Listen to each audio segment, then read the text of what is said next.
Si A ini ngelihat ada orang yang ngintip, terus keadaan lampu kelasnya ini tuh mati. Si A ini lihat yang ngintip itu kayak ada perempuan rambutnya panjang.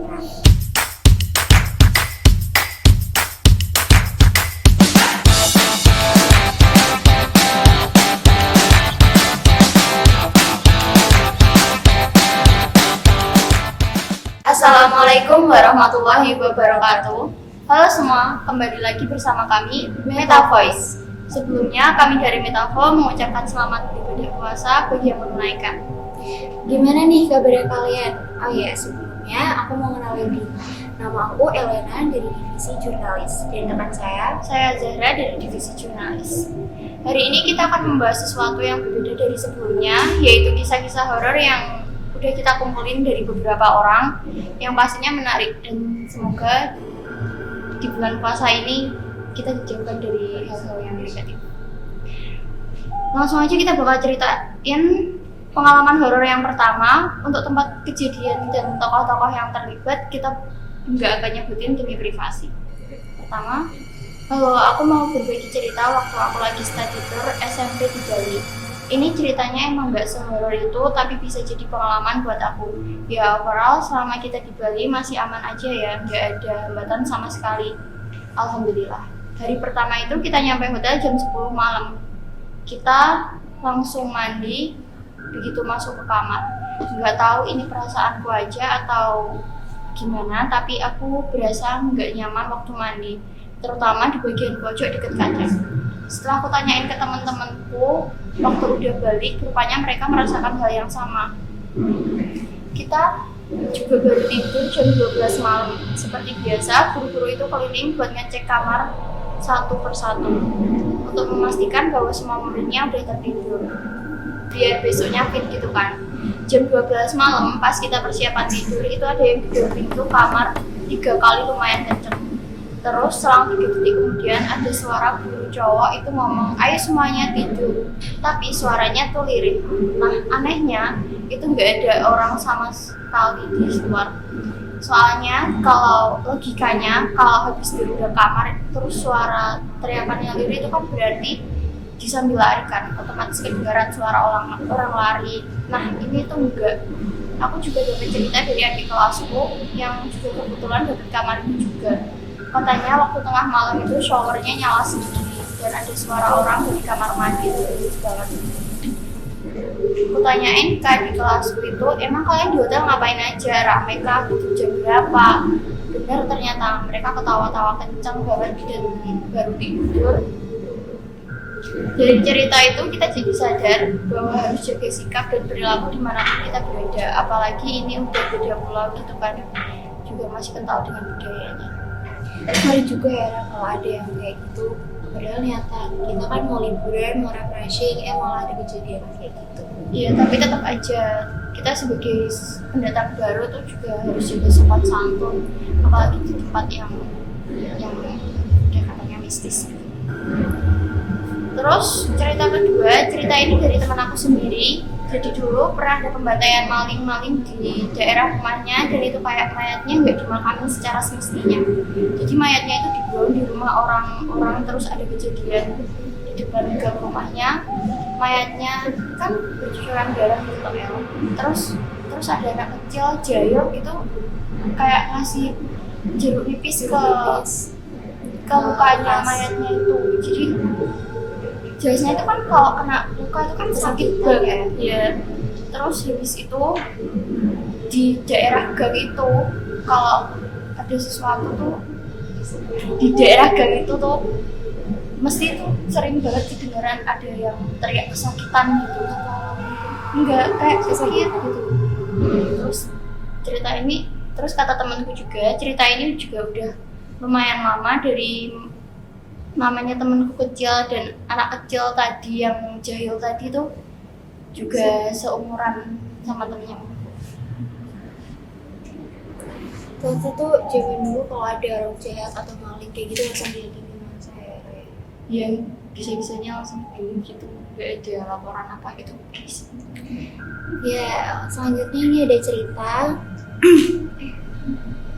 Ini cerita juga pengalaman temanku yang tadi. dia juga cerita dulu deket rumahnya itu ada rumah kosong plus pohon mangga gede banget. Nah, rumah kosongnya ini tuh dibongkar dan direnovasi, pohon mangganya itu ditebang. Pas musim mangga ini kan si pemiliknya nawarin ke penjual mangga itu kan mau dijual mangganya. Terus akhirnya si penjualnya itu kan otomatis kan naik ke pohon buat ngambil mangganya. Tapi pas saya udah nyampe di atas tuh ada gituan. Belum Ada si rambut panjang ya, matanya merah dan wajahnya katanya si penjual itu tuh wajahnya rusak. Dan terus dong si hantunya itu sambil teriak pergi gitu. Si penjualnya itu langsung jatuh ketakutan. kasihan Ya. Ya, lanjut cerita yang ketiga yang bakal kita bacain. Udah seminggu ini aku dikejutkan dengan hal-hal yang tidak terduga. Hal ini kalau dipikir logis bisa, dipikir negatif juga bisa. Ya, karena saya juga percaya kalau kita itu hidup berdampingan dengan mereka. Nah, di rumah saya itu kan ada plafonnya. Dan di rumah saya itu ruang keluarga sama dapur plafonnya jadi satu. Nah, itu kan plafonnya tingkat. Jadi yang lebih tinggi itu plafonnya di ruang keluarga dan plafon yang lebih rendah itu plafon dapur. Nah, hampir tiap malam itu ada kayak suara lempar batu, terus kayak ada suara plafon dipikir-pikir gitu kan. Kalau nggak kayak gitu ada hewan lari di plafon. Itu udah seminggu kayak gitu kejadian. Dan ya aku mikirnya positif aja, mungkin tikus atau apa gitu. Tapi biasanya kalau tikus di plafon itu kan kalau diusir harusnya udah keusir lah ya, dia udah pergi. Nah itu tuh enggak, malah tambah gitu drama kayak gitu. Terus aku bingung ini tikus atau musang atau manusia, soalnya kok gak normal ya pikir-pikirnya.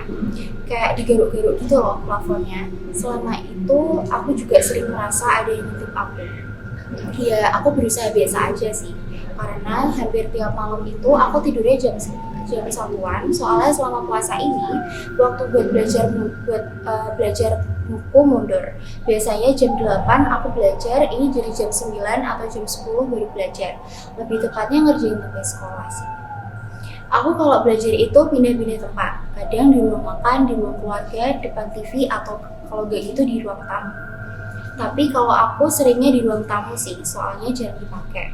Saat belajar itu kan udah sepi, soalnya keluargaku juga udah pada tidur semua. Itu aku tuh rasanya kayak tertekan gitu. Jadi kayak terintimidasi. Mungkin apa karena aku belajarnya malam, akhirnya aku kayak parnoan gitu. Tapi sebisa mungkin aku nggak peduliin hal itu. Intinya niatku baik buat belajar, gak ada ngeganggu-ganggu mereka atau apa. Dan yang paling penting itu aku harus percaya kalau Allah itu selalu ada sama kita. Kalau aku mah udah mimpi ke kamar aja. Ya, terus ini ada cerita keempat. Cerita ini tuh dari salah satu pengalaman seseorang pas di sekolahnya. Sebut aja si A. Di sini dia ada acara di sekolah. Terus dia disuruh datang pagi-pagi buat nyiapin properti buat lomba. Nah, pas dia ngelewatin lorongnya kan sepi. Dia ngerasa kalau di belakangnya itu ada yang ngikutin. Si A ini masih bisa berpikir positif. Mungkin ada yang lagi jalan di belakangnya. Tapi pas dia lihat ke belakang, itu nggak ada siapa-siapa. Dan posisinya itu, lorongnya itu bener-bener sepi banget. Terus dia juga cerita kalau pas itu dia pulang telat karena ada ekstranya dia ini di aula. Cuman aulanya ini dipakai, jadi dia pindah ke lorong bagian kelas 12. Si A ini mulai ekstra sekitar jam 4, terus dia pulang sekitar jam setengah 6. Dan pas dia mau pulang, langitnya gelap. Terus si A ini nggak sengaja lihat ke salah satu kelas di lantai 2. Nah, kelas yang si A lihat ini jendelanya kebuka. Si A ini ngelihat ada orang yang ngintip. Terus keadaan lampu kelasnya ini tuh mati. Si A ini lihat yang ngintip itu kayak ada perempuan rambutnya panjang. Si A ini langsung pura-pura lihat terus langsung ambil tas dan pergi dari lingkungan sekolah. Nah, pas udah di luar si A ini nunggu jemputan sama temennya. Nah, si A ini cerita sama temennya, ternyata temennya tuh juga kalau ada si rambut panjang itu tadi. Tapi temannya sih diem aja dia. Kalau aku pribadi ya yang nggak pernah ngalamin hal kayak gitu tuh udah Jelas itu pengalaman Serem serem sih. sih. Iya, jadi ini selanjutnya ada cerita yang kelima. Cerita ini bakal lebih panjang daripada cerita-cerita yang sebelumnya. Dalam cerita ini kita sebut saja Sari, menceritakan jika cerita tersebut merupakan kisah nyata yang dialaminya. Sari ini adalah seorang wanita sekarang tinggal di kota kecil di Jawa Barat. Ia harus pindah ke kota A itu menuntut ilmu di salah satu universitas ternama di sana. Saat pindah ke kota A, Sari pergi bersama ayahnya. Ayahnya mengantar Sari ke rumah kontrakan yang akan dihuni Sari selama Sari menuntut ilmu. Di kontrakan itu, Sari juga akan tinggal bersama 2 orang saudara sepupunya yang juga menuntut ilmu di tempat dan angkatan yang sama dengannya. Saudara tertua bernama Jenny, sebut saja Jenny, dan saudara yang lebih tua dari Sari kita sebut saja Ani. Sari merupakan yang paling kecil dari mereka bertiga. Maklum, baru lulus SMA tahun yang sama. Selama 2,5 jam di perjalanan, akhirnya ia tiba di kota A. Ini adalah pertama kali Sari tinggal jauh dari orang tuanya. Perasaan campur aduk tentu yang dirasakan Sari. Setelah mobil terparkir, Sari bergegas turun dan mengambil barang-barang bawaannya. Sembari mengangkat bawaan, Sari dan ayah langsung menyusuri sebuah gang kecil. Berjalan sedikit jauh ke dalam dan sampailah mereka di depan kontrakan itu. Setelah itu, Sari dan ayah masuk ke dalam dan mereka bertemu dengan Jenny dan Anu. Mereka berbicara sebentar dan Sari melihat sekeliling. Rumah ini adalah rumah tua dengan 2 lantai dan sedikit tidak terawat. Sari mendekati tangga yang terbuat dari kayu dengan pegangan kayu yang sepertinya dibuat dengan asal-asalan. Selesai melihat, Sari merapikan barangnya.